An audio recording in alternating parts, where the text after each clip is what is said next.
So one of the first things that I took in a slight issue with during the first portion of the movie was the close scene with the interview.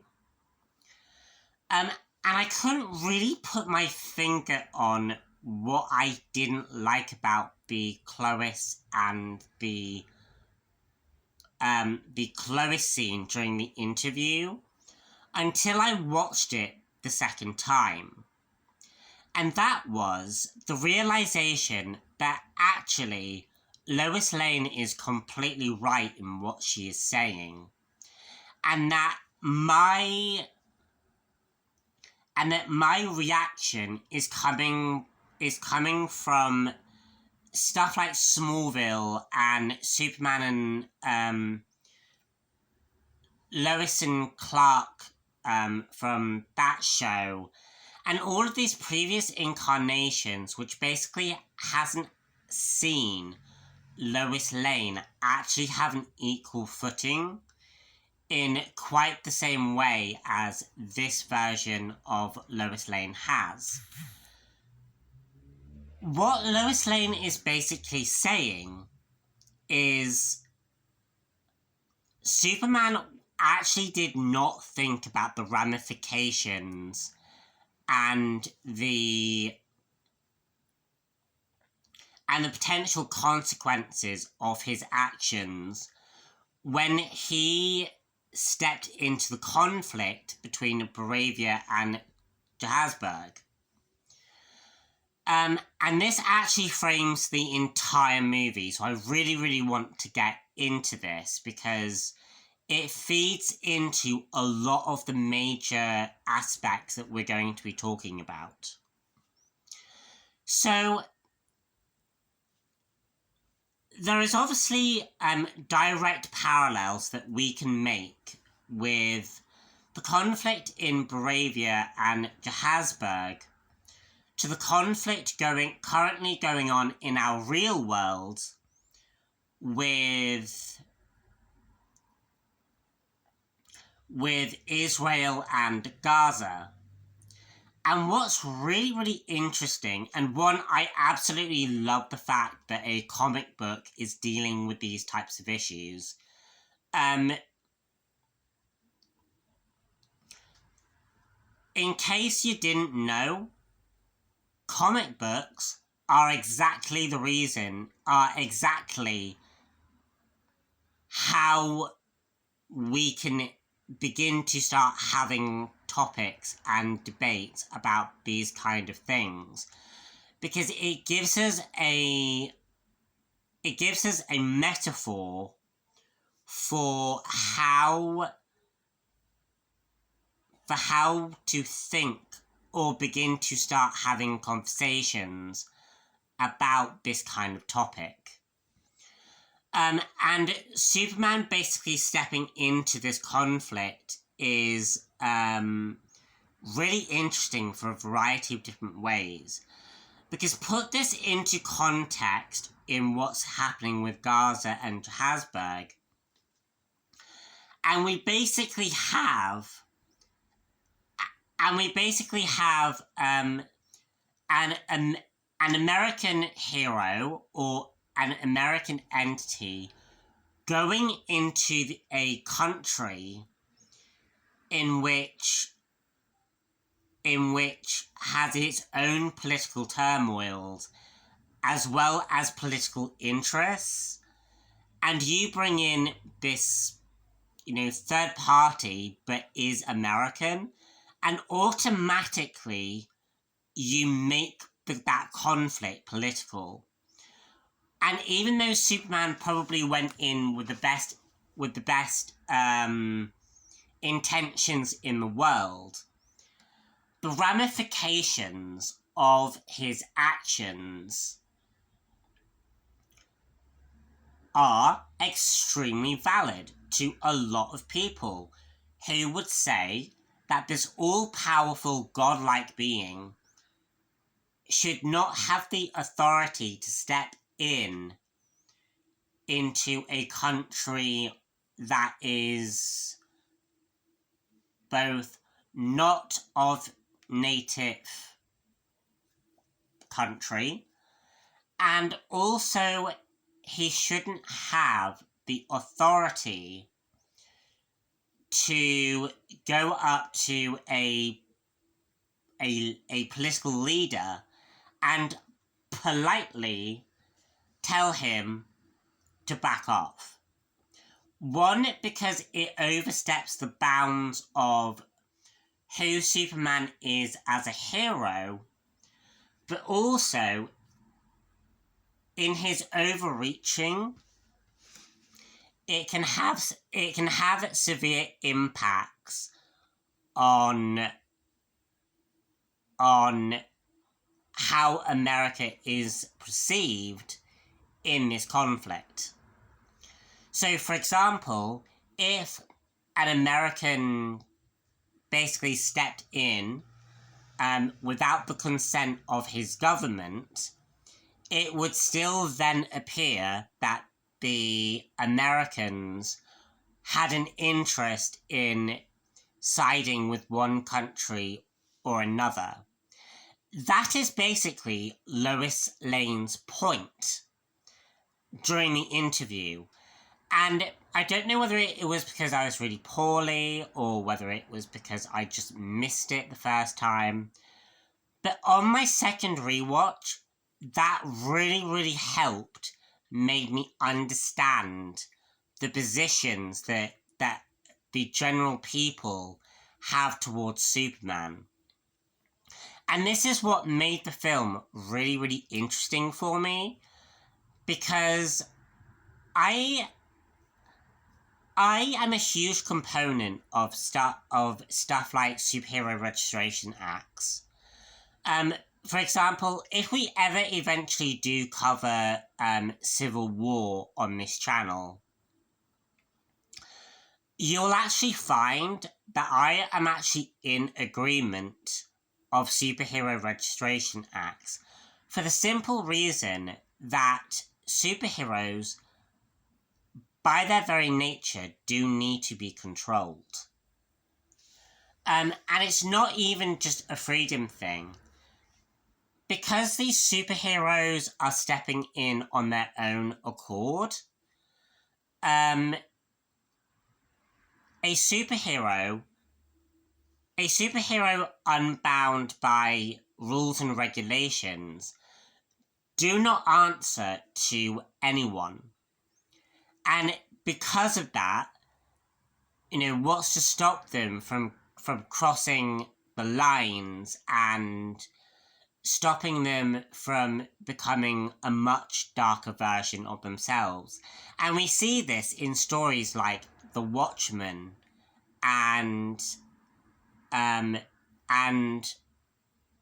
Captain America Civil War, the Marvel Comics Civil War event, the Injustice comics by DC.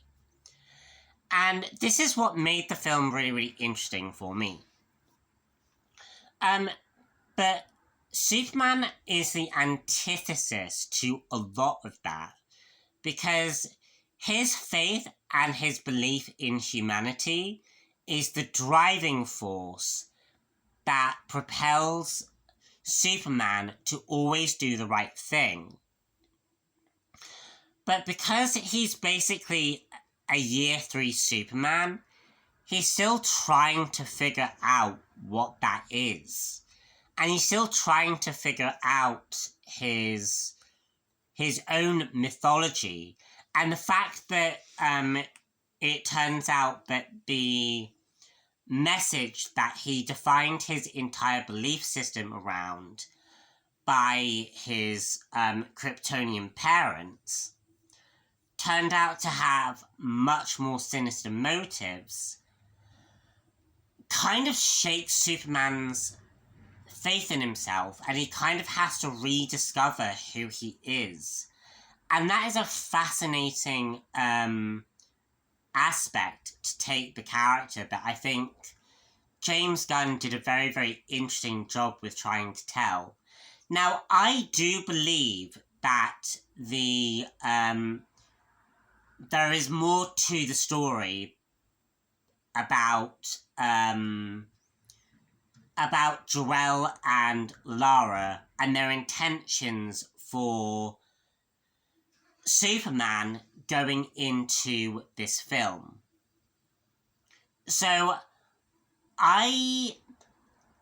it is very established that the second part of the message is real, that it was the intention of Superman to basically spread his seed and to basically conquer Earth.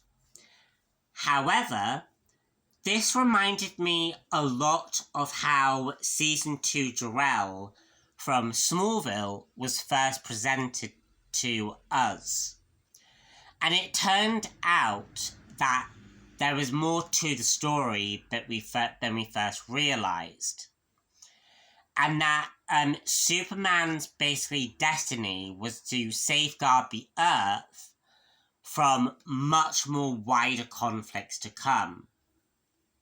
So, for example, the coming of Zod, the coming of Darkseid, those conflicts were the reason why Superman was sent to Earth in the first place. And that Clark was meant to be the superhero that would basically guide Earth into a brighter tomorrow. I still think we are getting that in the DC universe. It's just we haven't had much in the way of understanding what that means. Another interesting aspect to this movie was the state of the metahumans. So we know that the metahumans have been around for generations and generations and generations. But we also know that the metahumans have become a growing issue over the past few centuries, in which the US government is actively trying to decide what they're going to do about the conflict. And this is where we really start getting into Planet Watch and the state of the metahumans as far as the government perceive it. And this is all DC Animated Universe lore, which children from the 19s and the early 2000s will absolutely love because it's basically our childhood. This is what we grew up with. So long before Young Justice, long before the DCEU, long before really any kind of major DC thing, other than the movies and like the Superman and Batman movies, they existed, but really Superman and Batman were the one-two punch of the animated shows that came out for children, especially in the 90s. And obviously that led into the Justice League. And basically one of the unfolding plot lines was how the government was having a growing mistrust and a growing like side eye at both superheroes and the metahumans who existed. And this is really, really, really exciting because again, this is what we grew up with. And this is exactly the storytelling that I think the DC universe has needed. And this, therefore, really paints a very interesting, an interesting eye at Lex Luthor and Planet Watch. Nicholas Holt's depiction of Lex Luthor, amazing by the way. Second best Lex Luthor after Michael Rosenbaum. I know, it's I have a preference for Smallville, I'm not gonna lie. But Michael Rosenbaum's version of Superman is just the more superior take. However, Nicholas Holt's version of Superman, so comic book accurate, it's amazing to watch. And also, in the rare moments where this film allowed itself to be quiet, you can really sense the emotion and this man who really has this jealousy and this envy and this anger towards Superman. And it's really, really interesting to see Holt's performance on screen. And he does such an amazing job as Lex Luthor. And basically, he creates Planet Watch as a way of basically securing the planet against Superman. And this also points towards who Ultraman is. Now, Ultraman is revealed to, at the end of the film, to be the clone of Superman. And this may point towards Cadmus and Cadmus Labs. Now, Cadmus Labs actually were the original creators of Superboy, i.e. Connor Kent, who is basically the clone of Lex Luthor and Superman. But Ultraman is kind of two very interesting characters. Well, three, technically. But first off, he's Superman. Yeah, first off, he's Superman. Secondly, he's Bizarro. And thirdly, he's the Ultraman from Earth 3. And it's kind of combining these three different characters into one character. With the very interesting... and there's also a bit of Klaus in there. And this version of the character from Superman Untold by Scott Snyder. Great comic book, but by the way. And it's basically that version also rolled into there, but with basically the suit of Doomsday.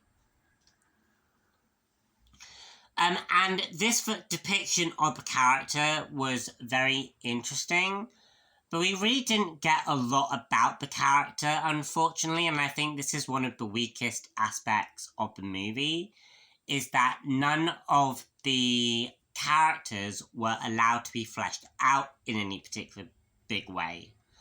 And actually, that's the overall problem with the film. There are major pacing issues, and there are major moments that should have been allowed to just breathe, but weren't allowed to breathe. And unfortunately, this did lead to a case of the film basically just kind of bang smacked into each other and didn't allow the more important moments to breathe. And the Ultraman character was one of those characters that really needed to breathe in order to have an understanding of who the character was. And this also relates to the Machine character as well. Abigail really needed a chance to be able to breathe for us to understand her motivations and know the reasons why she gave up her humanity in order to fight metahumans like Superman. But all of these elements combined with Lex Luthor basically is the answer to why Superman and the government is their first real step towards basically going up against metahumans in this basically tug of war between maintaining the status quo and for Superman and these growing metahumans and superheroes who they feel are a threat to society and to Earth as a whole.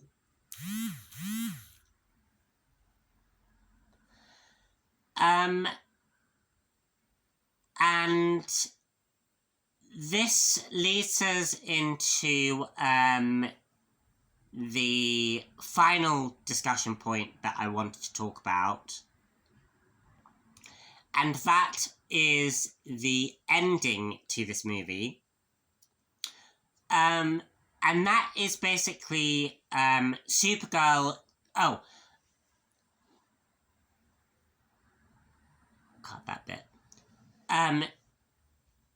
Before I get to the ending, I just wanted to briefly talk about the Justice Gang. The Justice Gang were great characters. Nathan Fillion as Guy Gardner, great casting, great character. I loved how comic book accurate he was.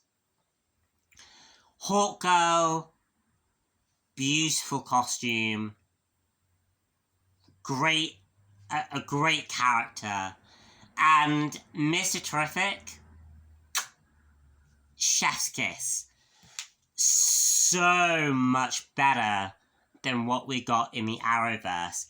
And I know that's really unfair to say, but this Mr. Terrific actually had a bit more... he had a bit more character to him, but also had much more badass moments to the character. He could do things that the Arrowverse couldn't even dream of.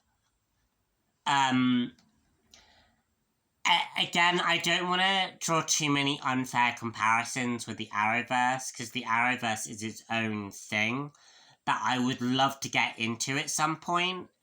But no, I liked this Mr. Terrific, and I really hope we get to see more of the character. In actual fact, I wouldn't mind seeing more of the Justice Gang in general. We know we're going to be getting the Justice Gang next month in Peacemaker Season 2. So I'm really looking forward to seeing how that unfolds. Now to talk about the ending of this movie. The ending to this movie where Superman basically where the Superman is basically trying to close down the rift in the pocket dimensions that Lex Luthor has made. Ultraman goes into the black hole, and this leads to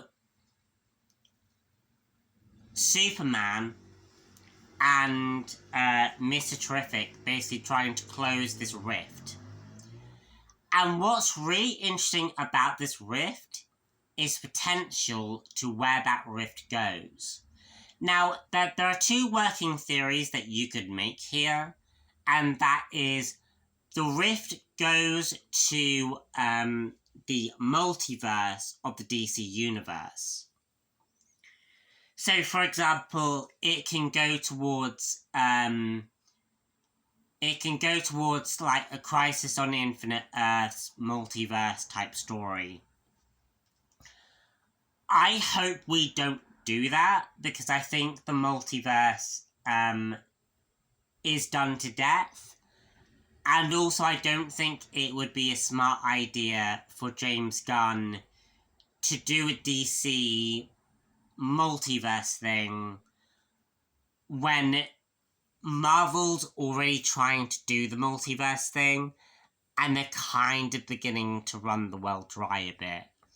Also, we just had the multiverse thing in The Flash, and I don't think we need any more reminders about how awful that film was.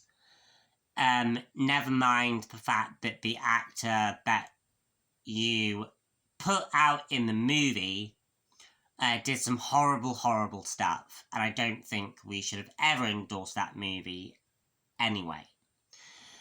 But yeah, so the rift could also point towards the apocalypse. Now, Apocalypse does actually, in some iterations of the comics, Apocalypse does actually appear outside of traditional space, which would also have implications there about possibly bringing in Darkseid for another go at a Justice League movie, and making Darkseid the focal point of that film. Apparently, we are meant to be getting an animated show of that is set on Apocalypse called The New Gods, or something akin to it. So that could tie into that. And then basically, Superman saves Dave, closes the rift, Lex Luthor gets transported to Belle Reve, and this leads us to the ending where Supergirl is revealed. And my god, did I love the Supergirl reveal. And I love the dog bits, by the way. That canine is a very, very badly behaved canine, but I absolutely love Krypto, the super dog. I love him. I want him. I want the dog. I mean, I don't want him to bash me into windows, but I want the dog. He's adorable. Anyway, not the point. Supergirl. Yeah, Supergirl. In the Woman of Tomorrow costume that she's going to be appearing in the 2026 Supergirl film.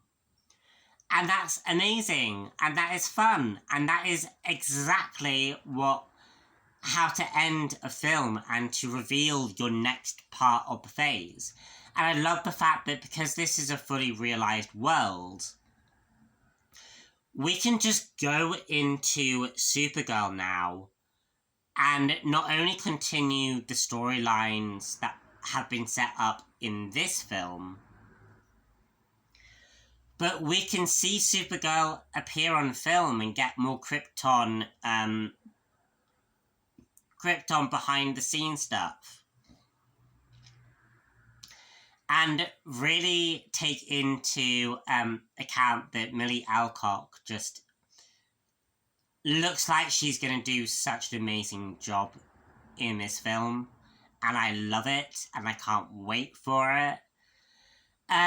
And again, and that finally leads us to the post-credit scenes, which is really just seeing Superman just do Superman things. There's no major, like, big reveals. It's just Superman, and that's all this movie needed to be. It just needed to showcase Superman. There is absolutely loads and loads of wonderful and beautiful things that this film has done, and there is loads of beautiful things that this film can go towards in creating more amazing stories to come in the near future. I absolutely love this film, as you can tell. I've gone on. So my clock says 30 minutes. I don't know how big this film will be. This thing will be. But all I can say is this was a great.